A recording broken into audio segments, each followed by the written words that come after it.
another episode of Sunday Supper with the Queen.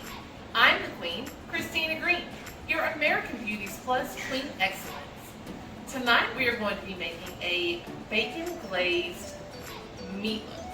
Actually, that sounds like the bacon is in the glaze. The bacon is actually in the meatloaf. So, bacon meatloaf with a glaze? I don't know. We'll worry about the name later. But let's go ahead and get started making our delicious dinner.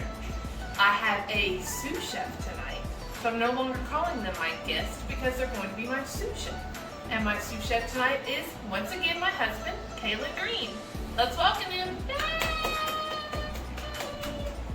I'm going to get the little, yes, yay!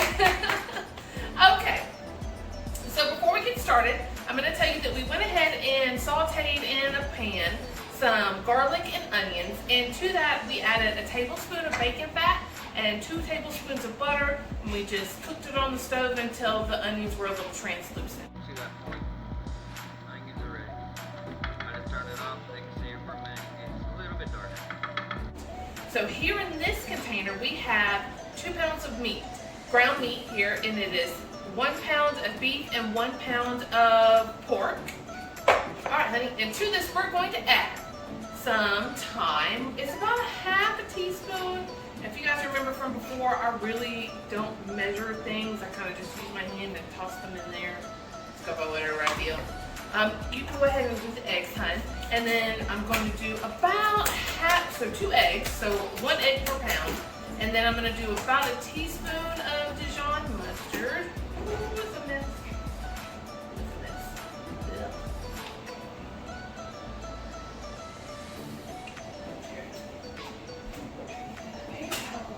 Just keep these on hand. Okay, so about a half of a teaspoon of Dijon mustard. It says a half of a teaspoon of sriracha, but you know, we like it a little hot here, so we're going to do a little bit more than that. We're going to do about 2 teaspoons of Worcestershire sauce. I like that. I'm going to do a little bit more. And then we're going to do a half of a cup of milk. And so really the recipe called for the bacon to go on top of the meatloaf, but we forgot that that's what the bacon was for, and we made it this morning for breakfast. So we're taking the leftover bacon, and I've chopped it up, and we're just going to add it to the meatloaf. All right, hun? So I don't know if you guys remember before, I said that when we had meatballs before, that I don't really like to do this, and my husband doesn't mind, so he's kind enough to do all the mushy for me. So he's going to, oh, I forgot to put a little salt pepper. Yeah. Sorry, baby. Okay, so we're going to mix all of this up, and then once it's really nice and incorporated, we're going to add the rest of our ingredients, which is going to be about a half a cup of crushed saltine crackers, probably about a teaspoon or so of some parsley flakes. Are you ready? Ooh.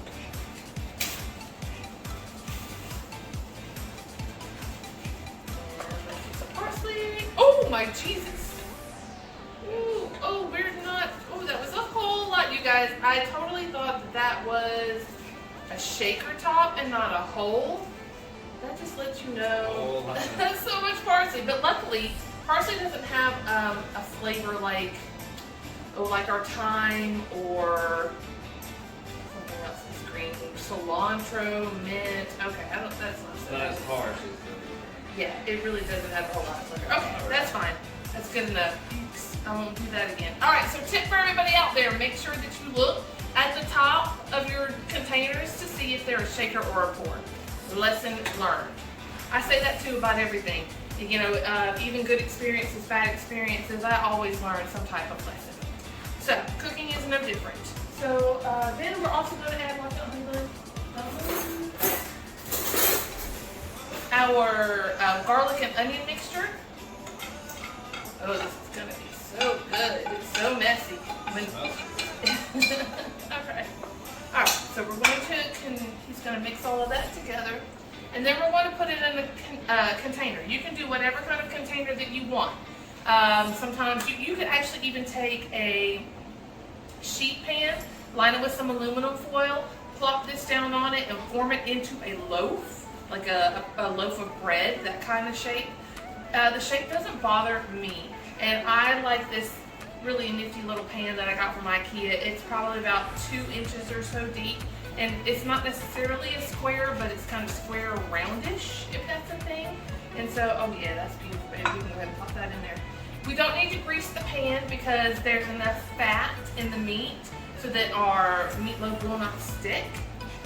Oh yeah, there's a little bit left in there. Get it all out. Make sure you get it all out. Oh, that's beautiful. And so now what Kaylin's going to do is just kind of softly mush it down and make sure that it gets into all of the corners. Yes. Yum. So I actually think that the pork and the beef mixture is going to be really good in this meatloaf. It's going to have a nice fat content to it. It won't be too fatty. Kaylin loves to kind of mush it down a little and then make sure it's not completely sticking to the side. That way when you pull it out of the oven, it's nice and pretty. It'll also allow the fat to kind of come up from the side as it's cooking. About halfway through, go ahead, you can run the water.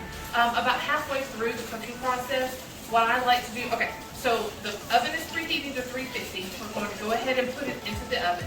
It's going to take 30 to 45 minutes for it to bake. About 15 to 20 minutes in, I like to look at it, pull it out of the oven. You're going to see the fat. It's just bubbling all around the corners. I like to then drain the fat. Pro tip, please do not put it down your garbage disposal or your sink. Even if you run the garbage disposal, you've got it on hot water, it's still going to harden to the insides of your pipes. It's going to mess your system all up. The little containers, I'm sure you've seen me mess with them before, but you get them from like when you order Chinese food to go, and they're the little soup containers. Keep those because that's what you can use for your fat. Let it pour it in there, let it harden, and then you can scoop it out and throw it away in your trash can. So about 15 to 20 minutes after this has been in the oven, that's what we're going to do. We're going to let it continue to cook for about another 15 to 20 minutes, and then we're going to top it with our glaze. So we're going to toss this in the oven. We will be right back, and we'll show you how to make the glaze. Okay? See you soon. All right, everyone. Now I'm going to teach you how to make the glaze that's going to go on top of our meatloaf. So in our glaze, and look, I got an overhead camera. So just keep an eye on that view. It's going to be so exciting. Okay, so in this, we have about 4 teaspoons of brown sugar, about a 1/4 cup of ketchup, and a 1/4 cup of chili paste. You can use a complete 1/2 cup of ketchup, but because we like ours with a little bit of kick to it, we decided to use that 1/4 cup of chili paste. So what you're going to do is put all of that into the container, and you can see here that it is starting to heat up because the brown sugar is melting, and you're just going to stir. Oh, it smells so good. Oh, it smells so good, that chili paste. Oh my God. Okay. I'm salivating. It smells so good. Okay, so it is starting to become a glaze.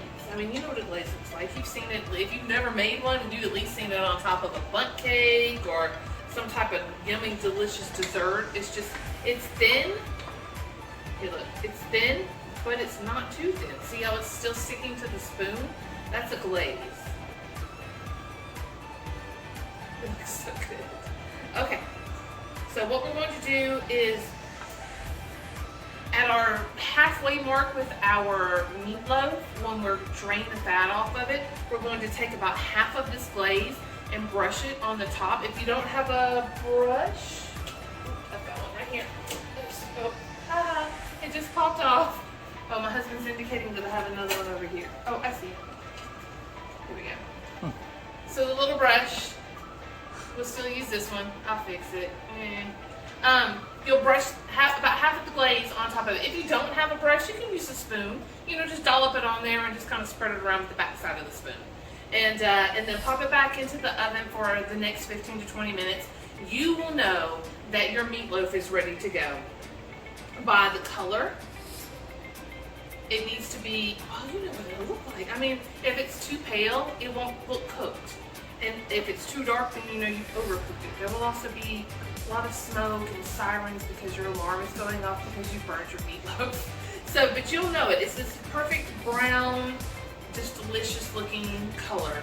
And I will let you see what mine looks like so you know what yours would look like. All right, guys. Well, I'm going to continue to let this sit here and just be a delicious glaze. Look, I'm just going to show it to you one more time. Look. Oh, let me do it for this camera. Look.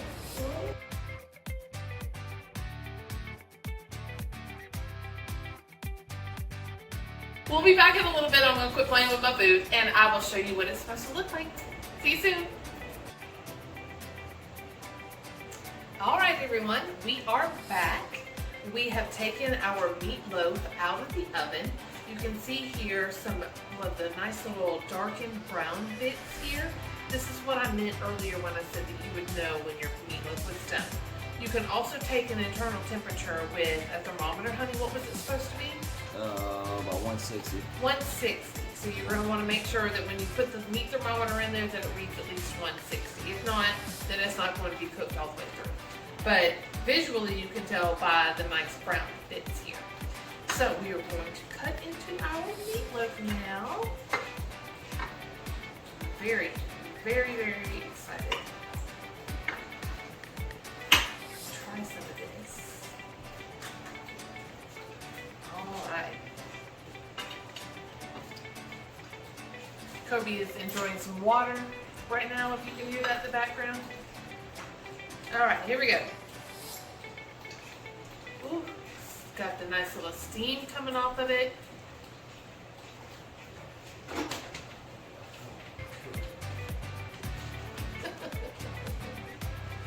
My husband's trying to make me stop drinking water. It's so funny. Okay. Oh, wow.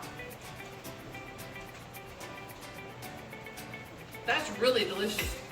Like I said, when I make my meatballs, and I tell you guys that I don't normally put breadcrumbs in it. I don't think it needs it. I still don't think it needs it.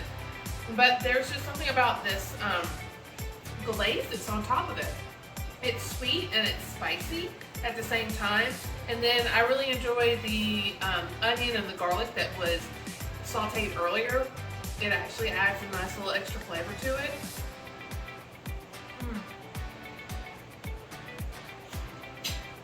This is really delicious. I think this is actually going to have to be on your meatloaf.